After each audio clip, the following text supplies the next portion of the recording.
Hey there, I'm Kevin Hicks, and today we're going to talk about time exercises.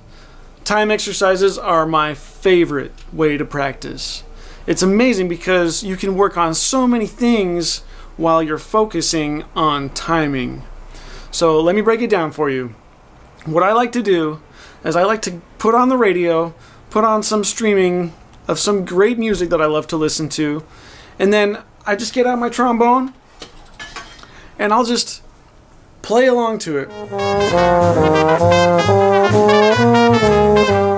But what I do, I try to keep it very simple. I want to make sure that I'm not focusing on too many other things while I'm focusing on timing, because these are time exercises. You got to focus on the right thing the whole time.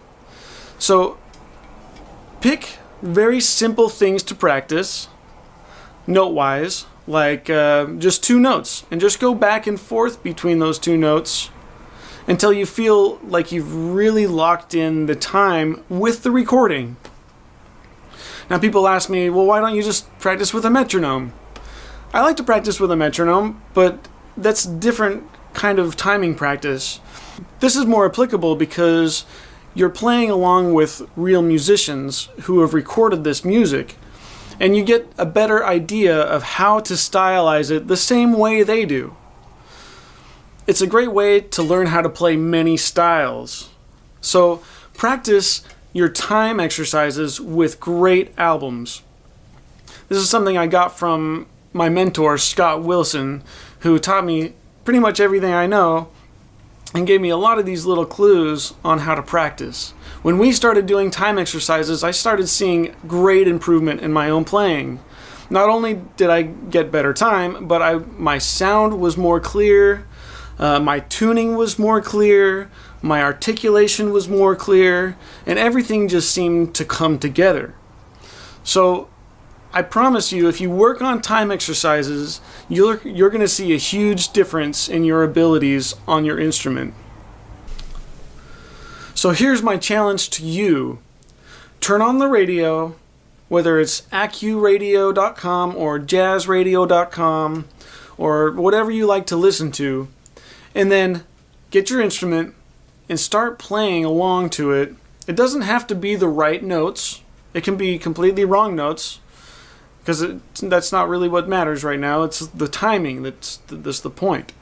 So play along, just pick two notes and go back and forth between them, and really try to lock into the timing. You can do quarter notes, half notes, whatever you feel like, but try to make it consistent and record yourself. That's a big part of it. You have to record yourself and listen back so you can tell whether or not you're being honest with the timing and whether or not you're matching up with it. Also, pay attention to how close you are to the time and whether you're on the front side of the beat or on the back side of the beat, because you want to be able to develop the ability to do both.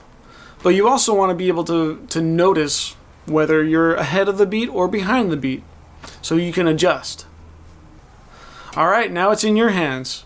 Don't forget to record yourself and listen back, or send me the recording and I can help you out too. See if you can do some more complicated rhythms, some triplets, some 8th notes, 16th notes, whatever you can do, and see if you can do it in time with a recording.